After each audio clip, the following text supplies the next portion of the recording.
Hey guys, this is Maria from freewaysocial.com, and in this video I'll show you how to use Instagram pinned comments feature. In order to help users to control their comment section, Instagram has introduced a pinned comments feature. Follow these steps and you will figure out how you can use it. Go to your Instagram profile tab, press on the post in order to open it. Tap View all comments under the post caption.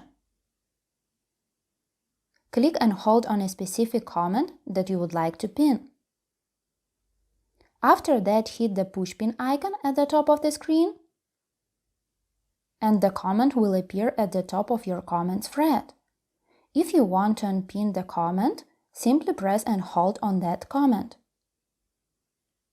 Tap the push pin icon one more time. Confirm by choosing the unpin option. That's it. I hope this guide was helpful and you were able to use Instagram pinned comments feature. Don't forget to like this video and visit us at freewaysocial.com.